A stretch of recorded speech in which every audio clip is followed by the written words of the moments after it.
श्री स्वामी समर्थ. जय जय स्वामी समर्थ. माणसाचे कर्म कसे फिरतं ते नक्की ऐका. एका गावात दोन भाऊ राहत होते.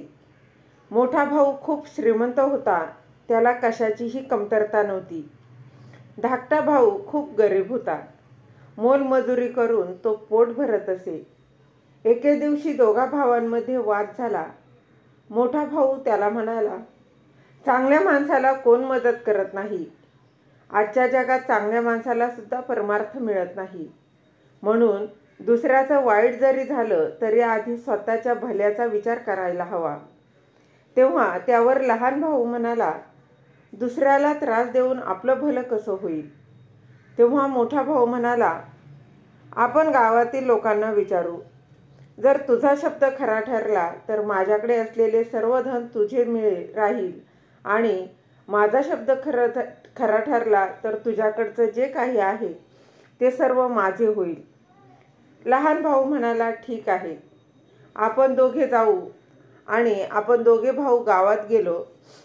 गावात गेल्यावर बऱ्याच लोकांना विचारलं तर सगळ्या लोकांनी सांगितलं की आता तर भल्याचा जमानाच राहिलेला नाही आणि जे लोक दुसऱ्याचा विचार करतात किंवा दुसऱ्याचं भलं करतात ते लोक मागे राहतात. भल्या माणसाला कोणी विचारत नाही. चांगल्या माणसांचे दिवस राहिले नाहीत. चांगल्या माणसाला राहायला जागा नसते आणि जो वाईट मार्गावरती चालतो तो भरपूर समृद्ध असतो, धनाने सुखी राहतो, ऐश्वर्य प्राप्त करतो.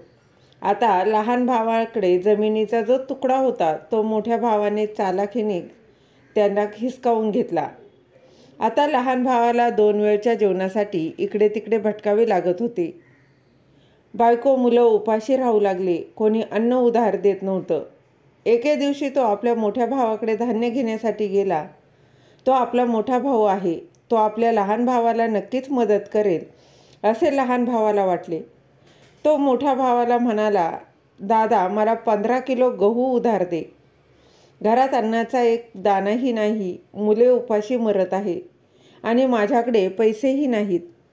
तेव्हा मोठा भाऊ म्हणाला, तुझ्याकडे काही किमती वस्तू असेल तर ती गहाण ठेव आणि जेवढे पाहिजे तेवढे धान्य घेऊन जा. तेव्हा लहान भाऊ म्हणाला, माझ्याकडे तुला द्यायला काहीच नाही.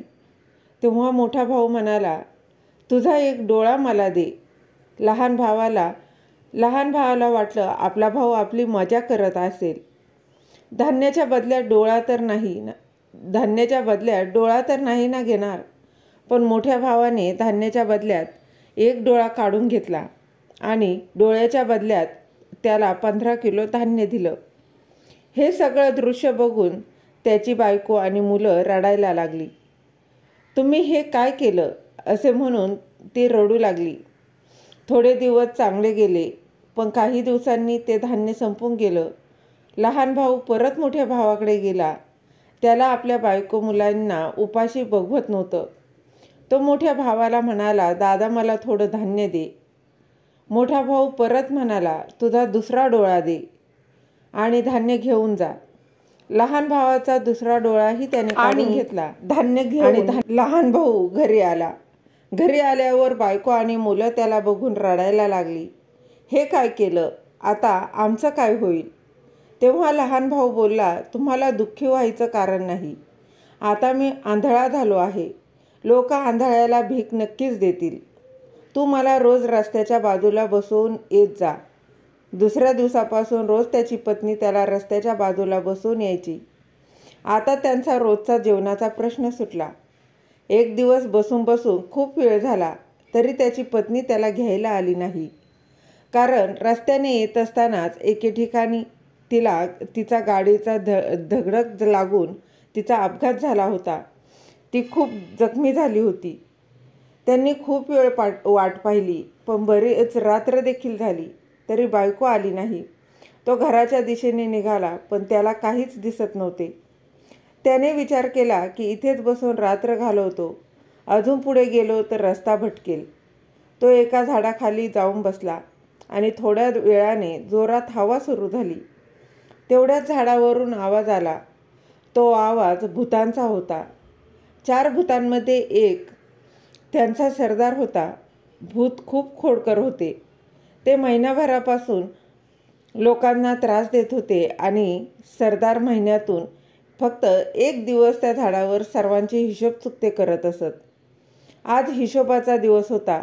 सरदारने विचारले, तुम्ही काय काय केलं? एक एक करून सांगा. पहिला भूत म्हणाला, एका गावात 2 भाऊ होते. त्यांच्यात वाद झाला. त्यांची पैंज लावली. दोघांनी आपली बाजू मांडली. त्याच्यात धाकटा भाऊ हरला. भावाने त्याला आंधळे केले. सरदार म्हणाला, खूप छान, आता तो आंधळाच राहणार.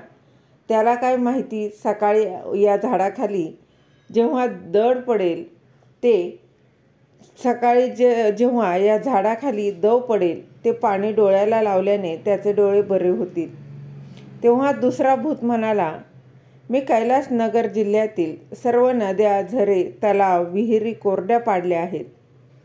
पाण्यासाठी सगळीकडे आक्रोश होत आहे. खूप दूरपर्यंत पाणी नाही. भूतांचा सरदार म्हणाला, शाब्बास, सर्वजण पाणी पाहण्यासाठी भटकतील. त्यांना काय माहिती, डोंगराच्या पायथ्याशी मातीचे 7 थर काढून पुन्हा पाणी येऊ शकतं. तिसरे भूत म्हणाले, सरदार, राजाच्या मुलीचे लग्न होणार होते. लग्न सोहळा साजरा करण्यात आला, पण मी राजकन्येला मूक बनवलं जेणेकरून तिचं लग्न होऊ नये. राजवाड्यात शोक कळा पसरली आहे आणि सरदार म्हणाला, वा, शाब्बास, ती मुकीच राहणार. या झाडाचे फडफडणारे पानं कुस्करून त्याचा रस तिला प्यायला दिला तर ती बोलू लागेल.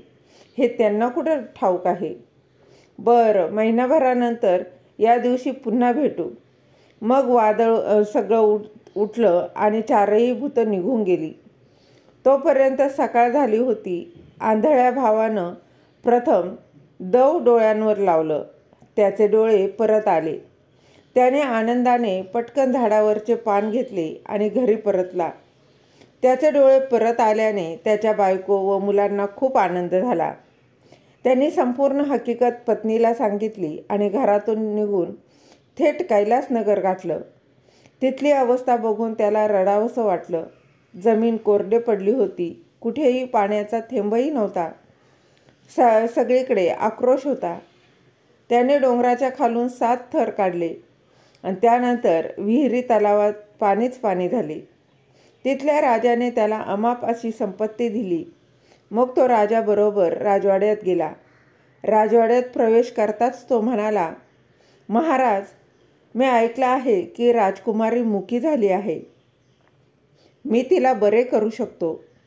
त्यांनी पटकन झाडाच्या पानांना कुस्करले आणि तो रस राजकुमारीला प्यायला दिला.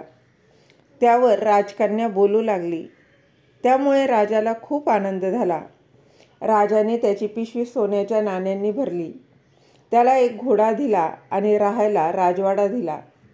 त्याला कुटुंबासह इथे येण्यास सांगितलं. धाकटा भाऊ श्रीमंत होऊन घरी परतला. त्याच्या कुटुंबात आनंदाची लाट उसळली. मोठ्या भावाने पाहिले तर त्याच्याही डोळ्यात आले आणि मनात म्हणाला, याच्याकडे इतकी संपत्ती कुठून आली. त्याने धाकट्या भावाची माफी मागितली आणि गुपित सांगण्याची विनंती केली. धाकट्या भावाला त्याची कीव आली आणि त्याने सर्व रहस्य मोठ्या भावाला सांगितलं. मोठा भाऊ रात्र होण्याची वाट पाहू लागला आणि त्याच झाडाखाली जाऊन बसला. मग ते वादळ आलं आणि भूतांचा आवाज येऊ लागला. हिशोब सुरू झाला. भूते म्हणू लागली की जे काही झालं सगळ्यांवर पाणी फिरले. नक्कीच आपले रहस्य कोणीतरी ऐकले असेल. भूत झाडावरून खाली उतरल्यावर ती मोठा भाऊ बसलेला दिसला. मग काय, पटकन त्यांनी त्याचा गळा दाबला आणि मोठा भाऊ जागीच मरण पावला. या गोष्टीचं तात्पर्य एवढंच की दुसऱ्याचं वाईट करून श्रीमंत होण्याची इच्छा कधीही मनात ठेवू नका. जे लोक दुसऱ्याचं चांगलं करतात त्यांचं वाईट कधीच घडत नाही. माणसांना नेहमी समाधानाने असलं पाहिजे. जो अधिक लोभी असतो त्याची अवस्था ही मोठ्या भावासारखी होते. म्हणून नात्यांमध्ये लोभ आणू नका. हा लोभ नाती तर दूर करतोच, पण आपण विश्वासाला पण अपात्र ठरतो. जे कर्म तुम्हाला पुढे जाऊन कधी ना कधी हे फेडावेच लागते. श्री स्वामी समर्थ. जय जय स्वामी समर्थ.